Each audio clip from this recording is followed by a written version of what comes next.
Unique, different, original. These are three words that you could use to describe Duzu watches, and their latest model, the DW-D3, follows suit.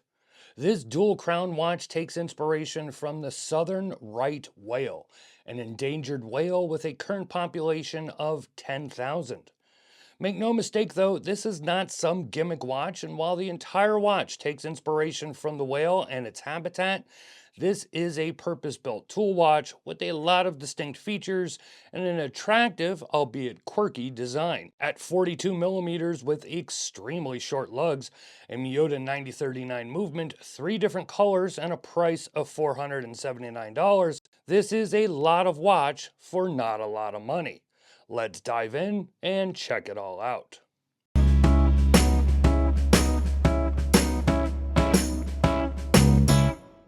Duzu is a brand that likes to do its own thing, and all of the watches I have reviewed, this being the fourth watch that they have produced, have been unique to them and unlike anything else on the market. This watch, as I said, takes inspiration from the whale, and I think it is just easier to take from their website and explain all the elements of this design, and then I will give my thoughts as we go over the watch. This entire watch has been designed with the whale in mind. This includes the beautifully sculpted and bellied case with the baleen or baleen, I'm not sure if I'm pronouncing that right, engraving. Hour and minute hands mimicking the whale's jawbone. BGW9 depicting the markings on the whale's head and the glow reflective of the Indian and Southern Oceans. Matte dial finishes representing the skin tone. Lugs emulating the shape and form of the whale's flippers, whale tail insignia on the inner bezel and matching adjusting crown, and loomed crown inserts representative of the eyes. So a lot is going on here, and I assume some people may buy this watch because of the endangered whale. But what if you don't care about the whales? And I don't mean that to be harsh in saying that, but some people are more concerned how the design looks and wears and not exactly the inspiration. My first takeaway is that with all these elements of the whale incorporated into the watch, most would never be able to tell.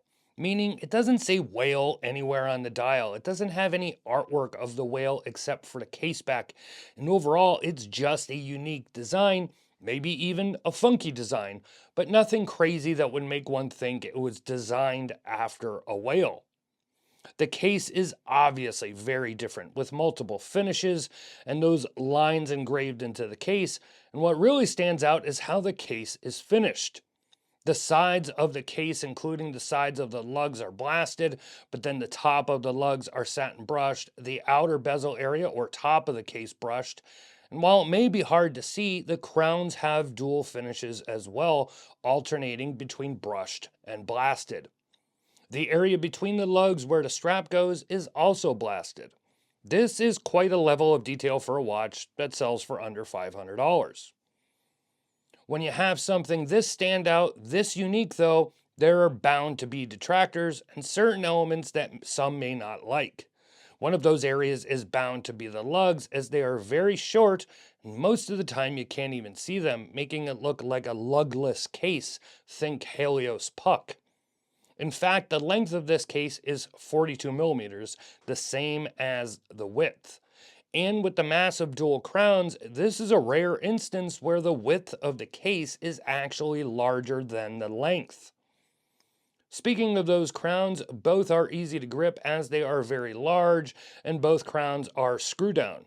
Now that's interesting from the standpoint that most dual crown or compressor style cases as they are known with internal bezels have non-screw down bezel crowns.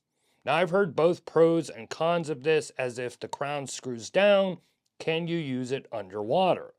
Now, I don't dive. I would never have a need to time anything underwater, but what are your thoughts on this? Should the internal bezel crown screw down or no? The dial, which is available in 3 colors, black, blue, or white, is pretty large at 36.4 millimeters. And when it comes to dive watches and easy to read dials, well, this one may be one of the best. massive round indices, which are sandwich mixed with Arabic 12, 3, 6, and 9, and those massive hands. Even the logo is a sandwich, and then you have the internal rotating bezel. One thing I do find odd though is that you don't have minute markers for the time, as what you see is part of that internal bezel. I mean, if you're going to use this to time something and turn that bezel, those minute second markers are now being used for timing instead of standard time display. One more thing about this dial, something that I personally like, this is a Miura 9039 movement, which means it's a no date movement and a true no date dial, so no phantom date wheel. On the back, that is where we see the whale artwork, and it's quite a beautiful case back, and you will see these pieces are numbered as well, with the black dial being limited to 50 pieces. The blue dial is limited to 100 and the white 150. Seems like they had to do an MOQ of 300 and decided to do the least amount of black dials. I like the case back, it doesn't feel overly rough on the wrist, and I prefer that the actual whale depiction was left for the back and not the dial. When it comes to the straps, I have a few in hand, but it is important to note that the rubber straps are not available yet and are not a part of the package of the DW-D3. They will be available apparently at a future date on the Duzu website. I'll talk about those in a minute, but the strap that ships with this watch is the sailcloth strap with a leather backing. It's been quite a while since I've had a sailcloth style strap in my hand. Try saying that 4 times fast. And I do say I like this one a lot. The strap isn't overly stiff, maybe that's due to the leather backing, but these are pretty nice and do fit my 7.5 inch or 19.05 centimeter wrist well.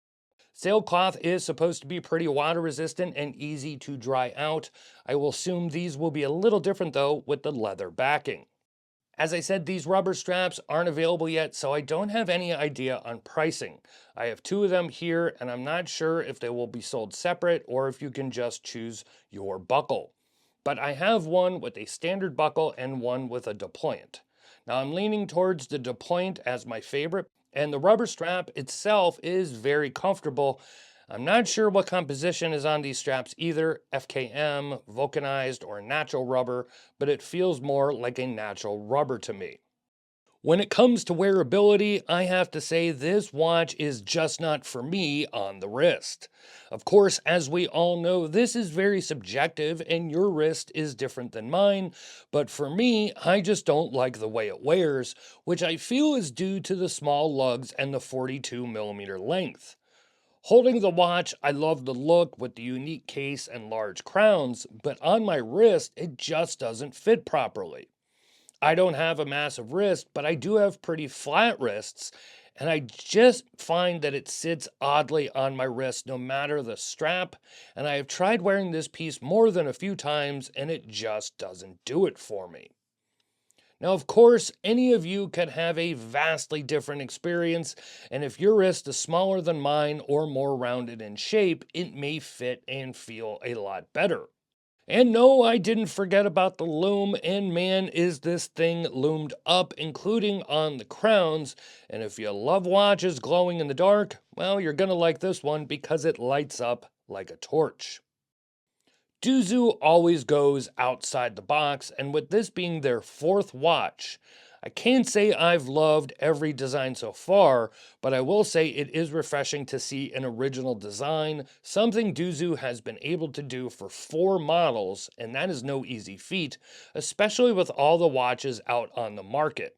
Not only that, they do it at budget prices, or at least what many of us would consider budget prices. This can't be easy as homages, especially sub-homages or Gerald Gento homages, are extremely popular and sell well, but I can't see Wayne ever doing a watch like that. This one on my wrist just doesn't do it. Maybe in slightly different dimensions it would be perfect, but I appreciate what they've designed and built here. Now, I wonder why Duzu decided to only do 50 black dials. You would think that maybe they would do more, as black is traditionally the most sold color, but I'm sure they know their market and their customers and what has sold in the past better than I. If you want to see more, head over to the Duzu website or my written review, all of which is linked below. As I talked about in almost every video now, as do other creators, the algorithm. These videos take quite a while for me to complete, and that means less frequent uploads. Help me out and hit all the buttons, like subscribing, notifications, sharing, liking this video, and of course, I want to hear from you. Let me know your thoughts on this Duzu DW-D3 down below.